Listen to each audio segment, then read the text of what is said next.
स्वागत है आपका एक नए वीडियो में। आज हम आपको मिस्र के महान गीजा पिरामिड के रहस्यमय और आश्चर्यजनक तथ्यों के बारे में बताएंगे। यह पिरामिड जो दुनिया के 7 अजूबों में से एक है, अभी भी उसी स्थिति में खड़ा है जैसा इसे 4000 साल पहले बनाया गया था।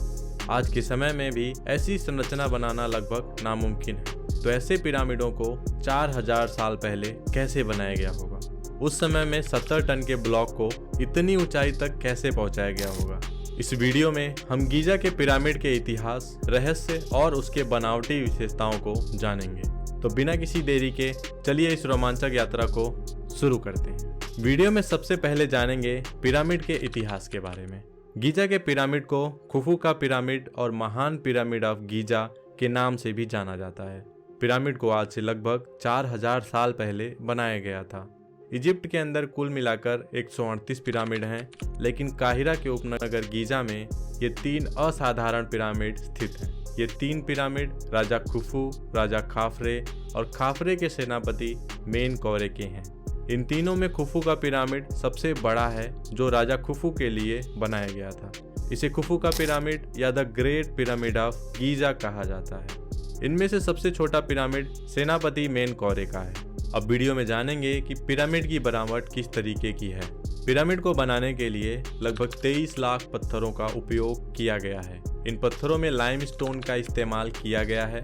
हर एक ब्लॉक का वजन लगभग 2 से 70 टन है। इस पिरामिड की बाहर की सतह पर 1,44,000 पॉलिश लाइमस्टोन लगे हुए थे, जो कि लगभग 8 फीट चौड़े थे। पिरामिड के ऊपर के टोच का भाग सोने से विस्तरित किया गया था। जब पिरामिड बना तब उसकी ऊंचाई 481 फीट तक थी, लेकिन कुछ समय पहले ही ऊपर का 26 फीट का भाग टूटकर बिखर गया और अब 455 फीट जितनी हो गई है। इन पिरामिडों को बनाने के लिए लगभग 23 साल का समय लगा था।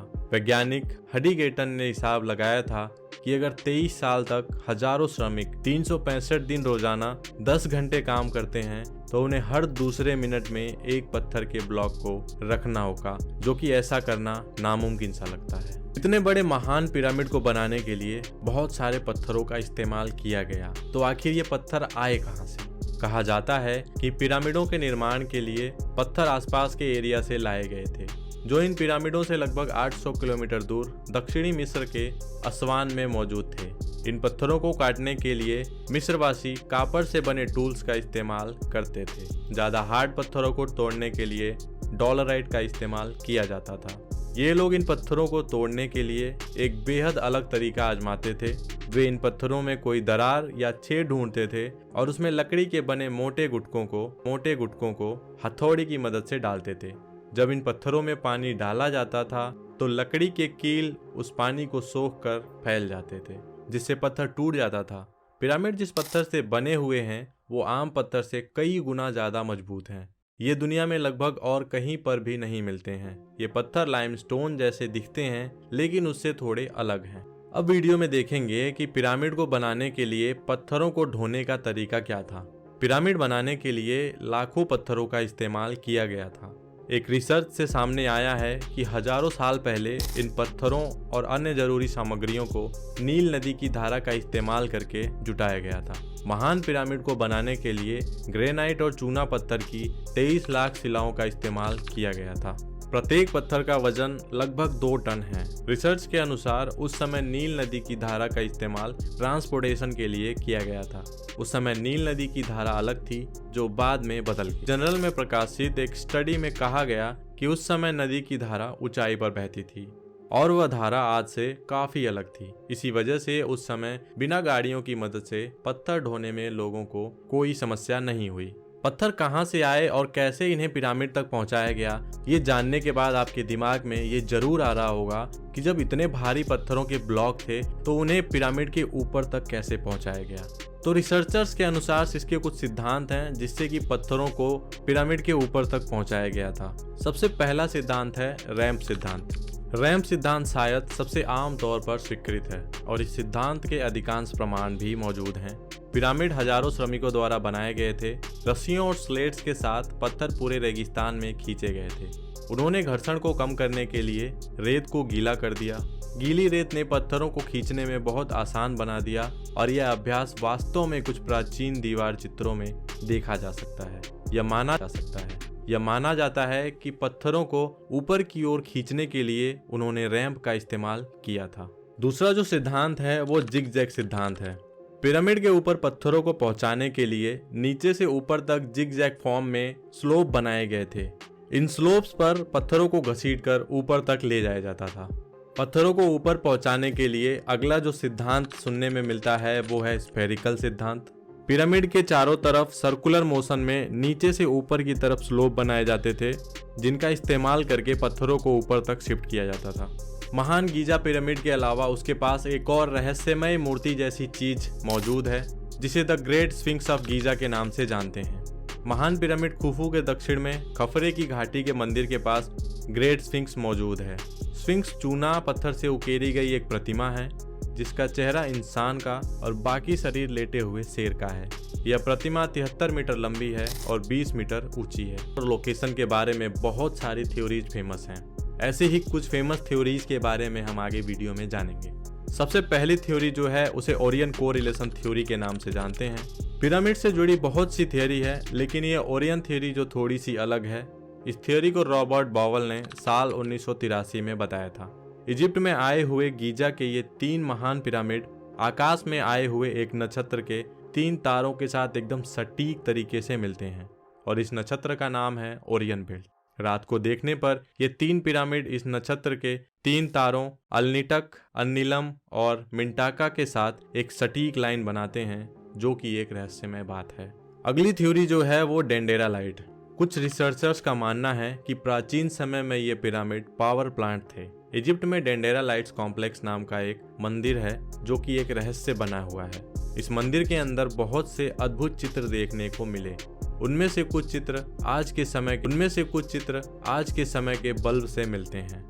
थियरिस्ट का मानना है कि प्राचीन काल में इजिप्ट में इलेक्ट्रिसिटी थी, जो एलियंस की देन थी। पिरामिड के अंदर ग्रेनाइट और डोलामाइट जैसी चीजें मिली हैं, जो कि ज्यादातर इलेक्ट्रिसिटी की चीजों से संबंधित हैं। पावर प्लांट को बाहर से ऊर्जा की जरूरत होती है, शायद इसीलिए पिरामिडों को नील नदी पर बनाया गया था। अब तक पिरामिड के अंदर ग्रेनाइट के 20 से भी ज्यादा बॉक्स मिले हैं, जिनका वजन 1 लाख किलो से भी ज्यादा भारी है। हालांकि इजिप्टोलॉजी में इसका मानना है कि ये सिर्फ एक ताबूत है।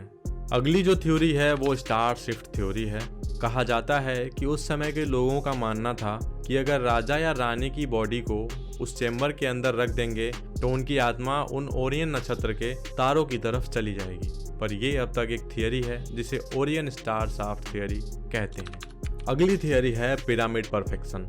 अगर पृथ्वी का भौगोलिक केंद्र नापा जाए तो उसके ये पिरामिड बने हुए हैं।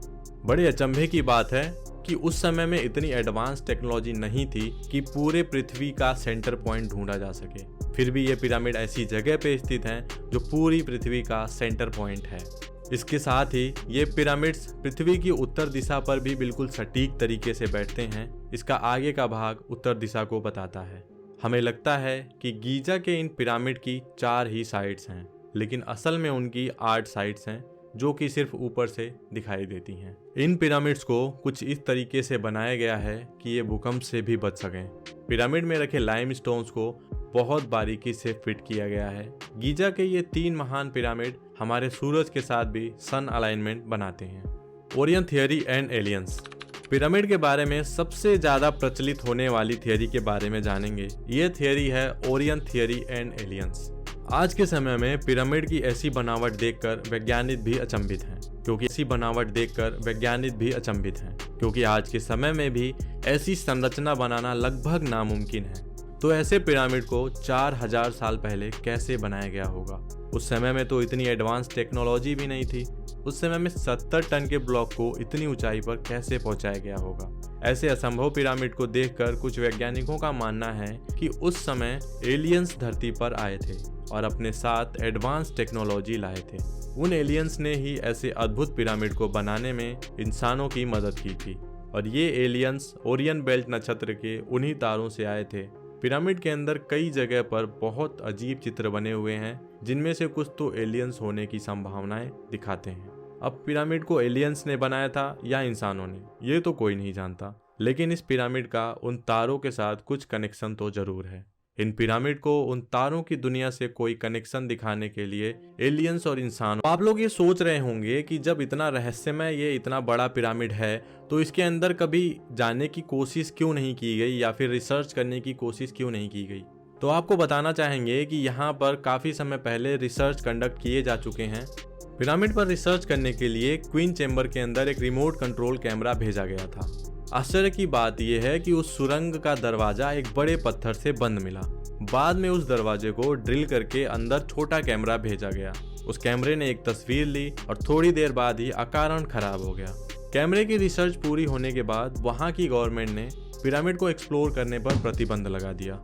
हालांकि इस चीज से सब कोई अनजान है कि गवर्नमेंट ने इस तरीके का डिसीजन क्यों लिया, या फिर कोई ऐसी जानकारी थी जो दुनिया के सामने नहीं आने देना चाहते थे। हालांकि पिरामिड सिर्फ इजिप्ट में ही नहीं बल्कि साउथ अमेरिका, इटली, चीन और इंडोनेशिया जैसी भी बहुत सी जगह पर मिले हैं। पिरामिड की अचंभित करने वाली ये जानकारी आपको कैसी लगी? पिरामिड का निर्माण किस तरीके से और किस पर्पज के लिए किया गया होगा, आपके विचार हमें कमेंट सेक्शन में जरूर बताइएगा। आशा करते हैं आपको वीडियो पसंद आई होगी। अगर वीडियो पसंद आए तो वीडियो को लाइक करें, चैनल को सब्सक्राइब करें। फिर मिलेंगे हम ऐसे ही किसी और